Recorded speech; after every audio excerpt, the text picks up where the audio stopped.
Fable of the Dragon. This one's going to be a puzzler, my friend. The path to master scribing seems to be a winding one, eh? Fable upon fable. Except, I know I've heard the story of Misby before, and when I paged through earlier, it seemed off. Missing something. Not quite right. It stood out because we found copies of the Fable of the Dragon all over the library. We couldn't tell which one was Ulfsild's annotated copy because, well, that's your thing. However, we did find an echo. I think it's about the dragon, but I could be wrong. I love puzzles, but Ulfsild's echo said some pretty cryptic stuff. It's in the first room straight ahead as soon as you enter the East Wing. Just let me know if I can be any help. The others and I are trying to look at the Fable of the Dragon the way you do. You know, deciphering locations from the text, in case you need our help. It started a few arguments, but I don't mind. Helps that I like the work. I love them. Julian hates them. Laren seems indifferent, and Nard says he likes them, but I think he was just trying to be nice. How do you feel about them? Do you like riddles? You seem the type. Even still, if you need my help or just want to talk some ideas over, come find me. From everything I've read so far, the dragon loves riddles the way the ones in the stories love gold.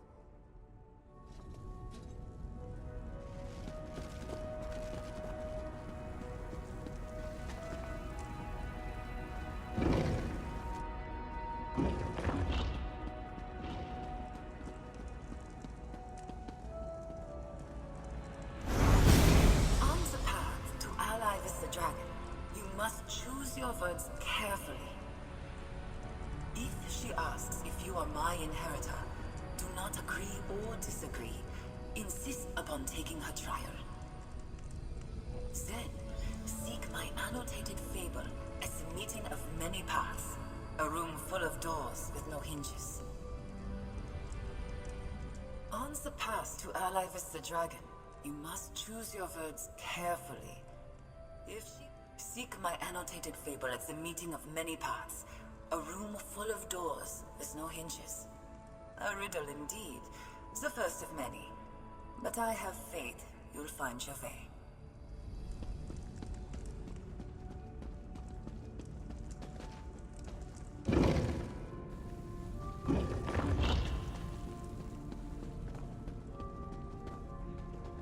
You listened to the echo? I think she's talking about the portal room, but we searched it 3 times over. There's no fable in there. The antechamber to the main hall is a portal room, not just because it's convenient, but because it was easy. I could sense spell hooks aplenty in that room, dating back to Ulfsild's era. They used that chamber for the exact same purpose. Be good at what you do, my mother always used to say. Even if it's not your calling. Hang on, I didn't think about Ulfsild's lens. Maybe the book's hidden in there and you're the only one who could see it. I bet that's it. Go find out.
You're on the path to meet the dragon. This luminary was a real challenge for Ulfsild, and might prove the same for you. Just remember to breathe deeply and stay calm. That's what she told herself the first time through. The monastery Dokrin can be found southwest of Grand Ka on a crescent moon of water. I don't wish to reveal any more. Ulfsild put her thoughts down plain enough. Have faith in your own cleverness. Good luck.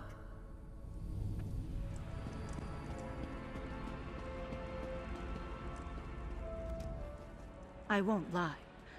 I was envious that you had first rights to exploring this place with Nalia, to restoring the altar, especially after seeing how much she's opened up with you around. Now that I know it involves riddles, not so much. There's a village called Willow Grove in the south of Reaper's March. As you can imagine, it's near a large grove of willows. I don't really care for riddles, but Nalia said she could use the help. And that's the best I can figure. I don't know. Probably not in the village itself. Aren't there caves everywhere? You're headed there anyway. Maybe find a viewpoint and have a look around.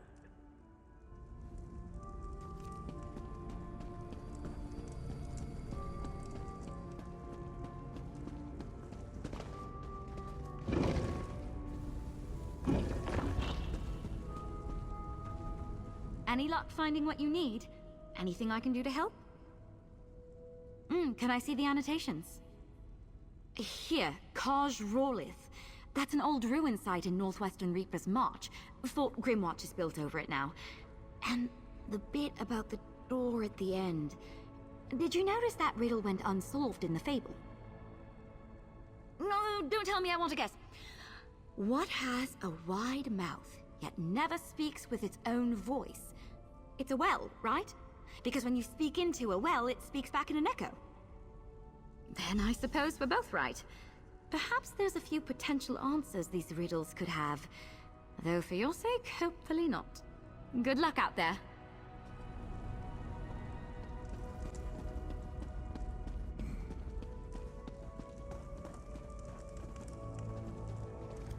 I've never seen a dragon myself, but I've seen the damage they can cause. Pity they can't all have an appetite for riddles over destruction, like in that fable.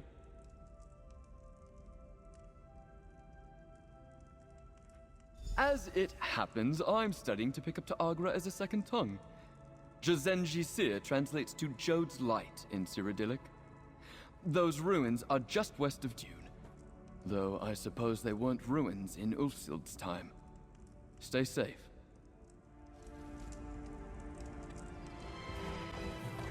Might get rough in here. I've got your back.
Over here!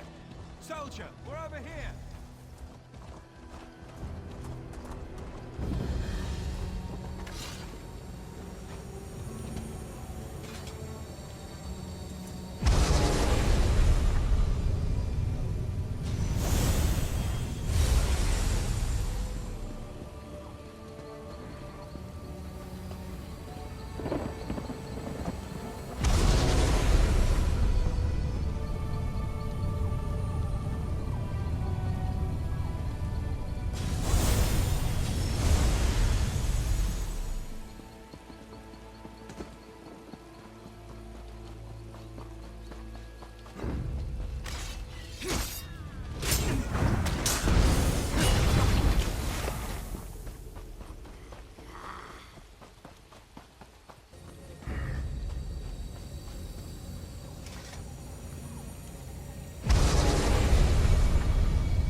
My head is spinning.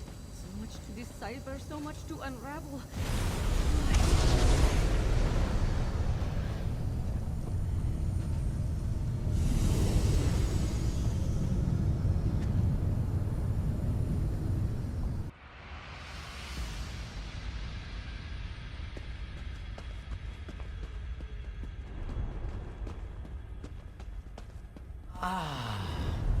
At last. Let's see how clever you are.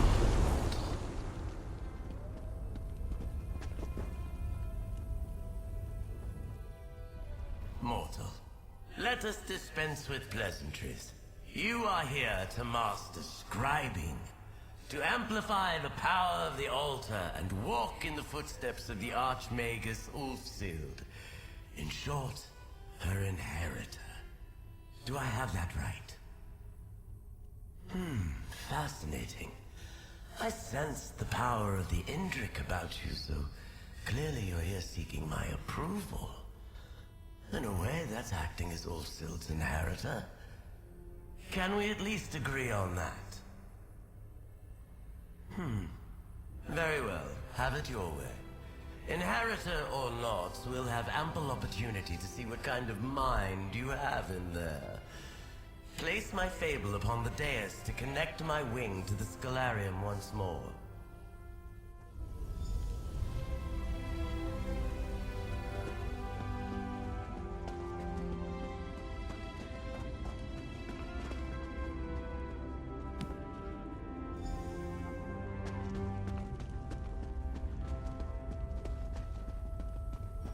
We rejoin the Scalarium as it should be. Let's converse. Mortal, it's been some time since I had the pleasure of real conversation. I may have begun this relationship on the wrong wing. What do you say we begin again? I am the dragon, a being of purest magic, intellectual and enjoyer of riddles. I am endlessly fascinated by the world inside the mind, the universe within. And what are riddles but a shift in perspective? Even the smallest question can lead to an entirely new worldview, if asked at the right time. I want to see if you have a mind for riddles. I've written a series that will whet your appetite for greater challenges to come. If you can decipher all of them, oh, well done. But you need only complete those which most appeal to you. Ulfsild struggled with my puzzles alone. It was her choice, but it made her miserable. You, mortal, are welcome to confer with others to solve these riddles. Ulfsild's inheritor or not, this will be fascinating to watch. Good luck. Which riddles will you solve, huh? Which ones will you seek help to solve? Choices made are so instructive, so revealing. Don't you agree? What is the shape of your mind? Huh? I'm eager to see. I hope to learn about you by what you deem worthy of asking. There is beauty to this countenance, is there not, huh? And as I could have chosen anything when I was formed, why would I not be this magnificent creature? Frankly, I think it's embarrassing that the others chose such pedestrian shapes. If I must, the others are fine. Luminary. I've never been overly fond of that term. Ulfsild was insistent that for scholarship she needed a word, a way to refer to us. It suffices, I suppose. A pompous old goat with an inferiority complex. He is terrified the power we wield might be misused. He spent centuries of existence wishing he, and by extension I, did not exist. We're immortal beings made from magic itself. What responsibilities do we have? To me, it seems irresponsible not to focus on intellectual pursuits, on improvements in thought. A grizzled old knight who's fallen from his horse one too many times. He's adopted the concept of justice, as if he's the only one of us with a moral compass.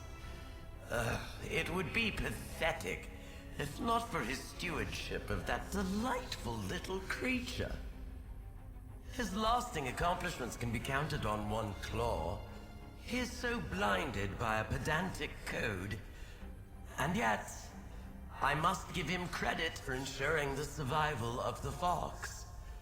Even a world-weary creature such as myself must bow an elegant head to that beast. A vacuous gasbag with pretensions of do-goodery. A limitless existence, unimaginable power, and the best he can think to do with it is slip sweets and coins into the pockets of the downtrodden. Perhaps the Netch makes the lives of mortals easier, but we are beings of pure magic who, as far as I am aware, will live for eons. Why is it not the Netch's goal to make whole civilizations bettered, more focused? Maddening!